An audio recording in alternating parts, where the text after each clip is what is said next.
Hello and welcome to this Yoga for Hip Mobility practice. My name is Doris and I'll be guiding you through this practice today. Welcome to the channel if you're new. Nice to meet you. For this practice, you won't be needing any particular props. However, for tight hips and sensitive knees, I do recommend to maybe have a blanket handy, so just you have it to prop the knees up, prop the pelvis up if you need to. And a little note that I just want to give you is to watch out for your knees. So in general, I always recommend to really listen to your body and see if something feels good or not. And if it doesn't feel good, then it might not be the best pose to go into.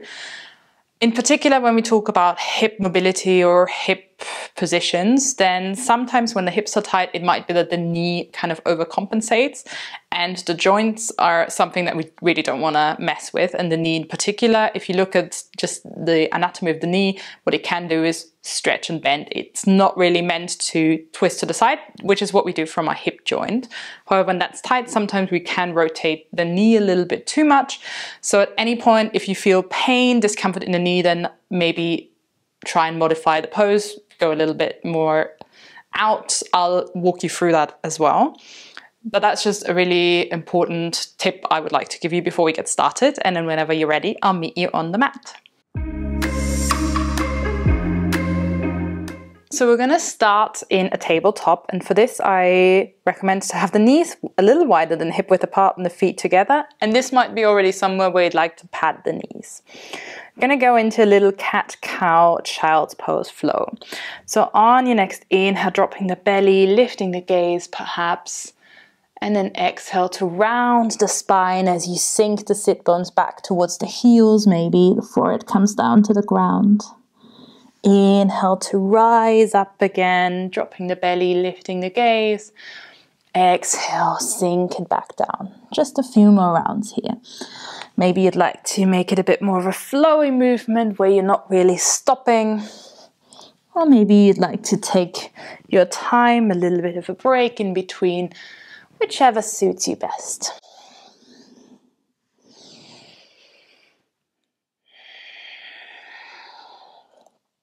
And then eventually we're gonna meet in a tabletop and bringing the knees back underneath the hips so that the shins are parallel. And now we're gonna move a little bit just from our hip joint and really try to keep the rest of the body still, which can be quite hard. Really spreading the fingertips so you're nice and supported. And then just starting to keep the right knee bent as you move it out to the side, back to center, and then lift it back behind you, so like a little fire hydrant, back to the ground. Maybe keep it hovering, over to the side, and in the air. Just 3 more rounds like this. This can be quite tough. Trying to keep the back nice and still, especially when we lift the leg, we don't want to arch it too much. And then last time, and bring the knee back down. I hope you're getting warm. I definitely am. And then let's switch to the other side. So body is still as we just open the left leg to the side and into the sky. Keep moving here, trying to not lean the body to the right.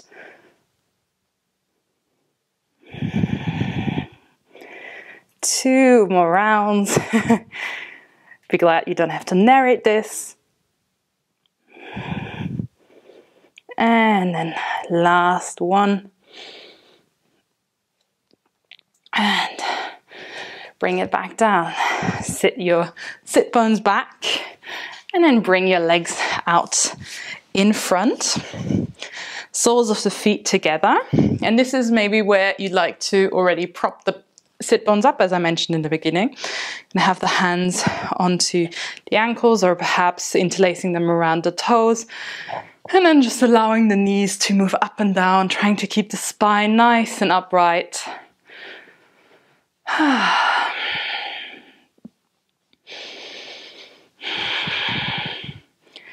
And then slowly stopping that little butterfly flutter. And now we're just going to actively push both knees down as we sit upright. Just holding it for a few breaths.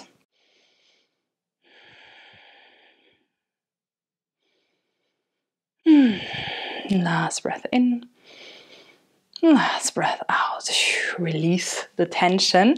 Keep the right leg in front as you bring the left leg back. So for a little deer pose. So roughly a 90-degree bend in knees, but as you can see, I'm leaning a little bit to the right, which can be normal, but you could prop the right sit bones up a little bit if you like. So the left knee is roughly at hip width distance, at hip height, and then facing the left foot back.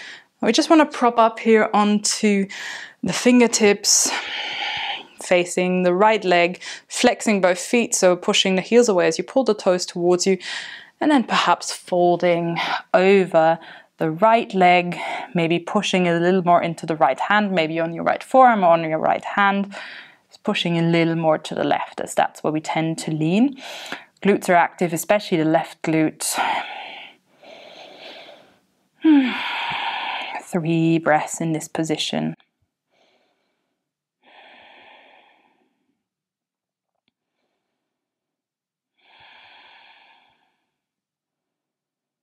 And slowly start to walk your body up and then start to turn and face your left leg. So I've got my back to you now, but my torso is facing my left leg here. You can always lean a little further back to make it a bit more accessible, pushing the right leg down. And then from this position, we're just going to try 3 times to lift the left knee up and lower it down, keeping the body still. So lifting the left knee up and down one last time. And then we're going to come back up, switch it around, left leg out in front, right leg back. So again, the right knee is roughly at hip height, roughly a 90-degree angle or closer if that feels more comfortable in your body, trying to find a balance again. It's normal to tilt to the left, high up on the fingertips, and folding over. Maybe you're on your forearms. Once again, we push a little more into that left side to lean over to the right.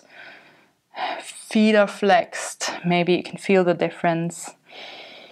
3 breaths here in your deer pose.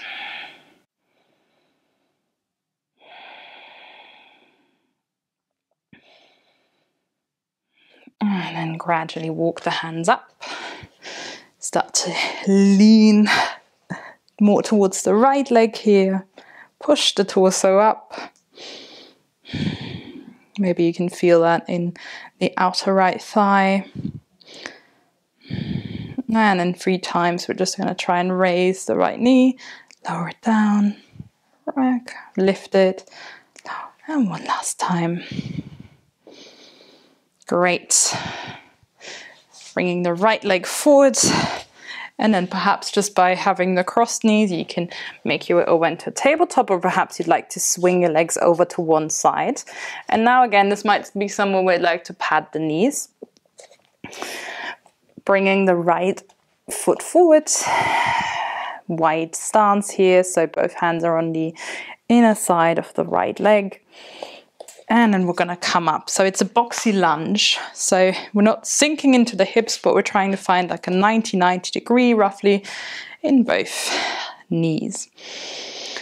Left glute is active. Maybe you can feel the stretch here in your left hip flexor. Right hand can rest here on the right thigh.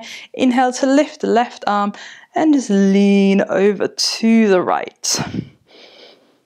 Perhaps that intensifies the stretch here a little bit.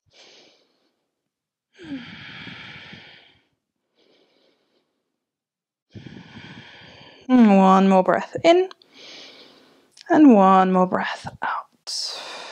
Coming back to center, releasing the left hand. Maybe a little balance play to bring that right knee to meet the left, and then the left foot out in front. Once again, boxy lunge here on the left leg. Left hand can just rest on the left thigh. Inhale, right arm reaches.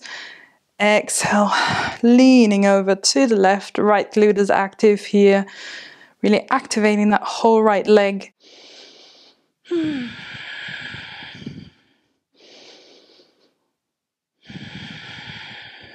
Another breath in and another breath out. releasing the right hand. And then again, a little balance play to bring that left leg to meet the right. Sitting back onto the heels, bringing the knees maybe even further apart than your mat as you find a child's pose. So this is just a little stretch here before we move on for the inner thighs and the adductors.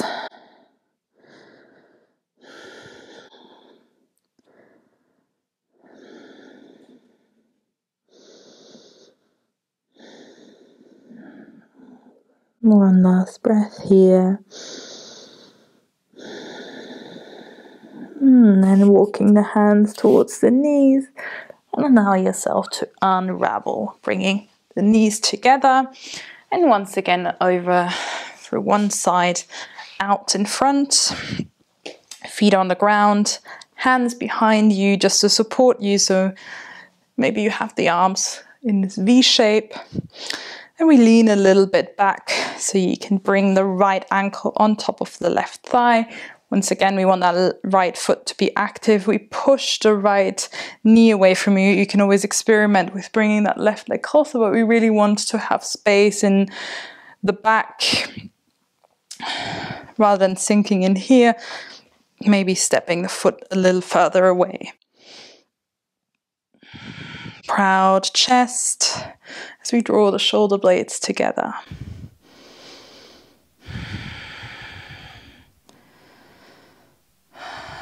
Breathing in and breathing out. Bending the elbows so that you can place your right foot back and then left foot on right thigh. Propping the torso up, and this can feel different on this side as our hips tend to be asymmetrical, so you can always place that foot further or closer to you, whatever works best. Proud chest once again, pushing that leg away from you and maybe feeling how that whole leg and hip muscle is working on the left side.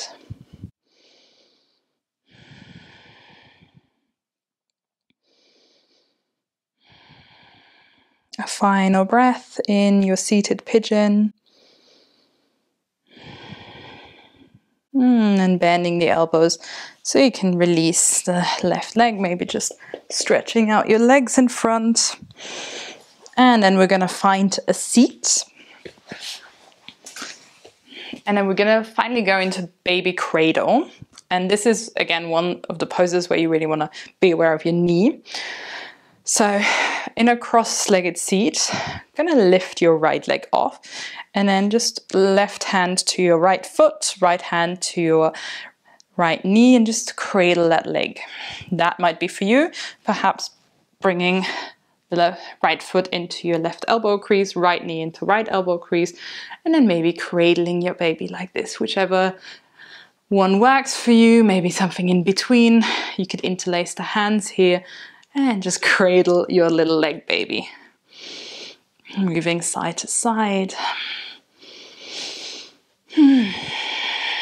Shoulders relaxed, even though they are working here. Keeping the spine as best as we can upright.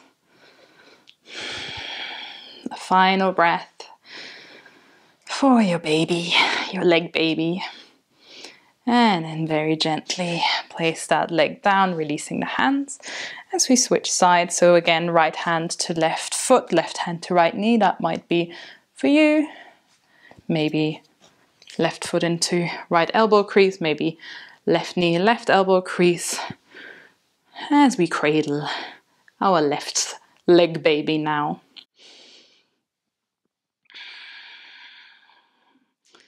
Allowing the breath to just flow naturally.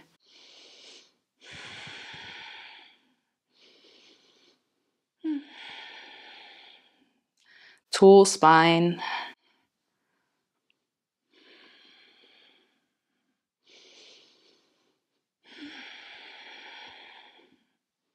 Another breath in. Another breath out. Very carefully we release our other leg baby. Find a seat. Release the hands. Perhaps a soft gaze, or maybe even closing the eyes.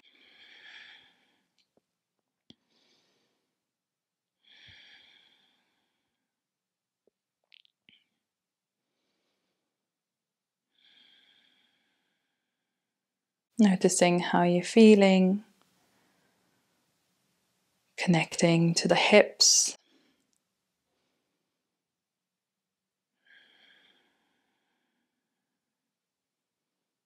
Perhaps sending them some grateful thoughts for the work that they've just done. Perhaps you'd like to bring the hands together in front of the heart. Take a breath in. Maybe exhale, bow chin to chest as a humble gesture of gratitude. Thank you so much for practicing with me. I hope you enjoyed this hip mobility focused class. Maybe the hips are feeling it tomorrow or even now. And the more you practice, especially mobility stuff, the more used to your body will get, and the range of motion most likely will also benefit from it. Don't forget to comment and like this video if you enjoyed the practice. If you have any requests or anything you would like to share, then please feel free to use the comments, and you can check the description box for any other ways to practice with me. And if you'd like to support me and my channel, then you can always buy me a coffee. You'll find a link in the description box as well. Thank you so much for your time again. Have a beautiful rest of the day, and I hope that we do meet again very soon. Take care.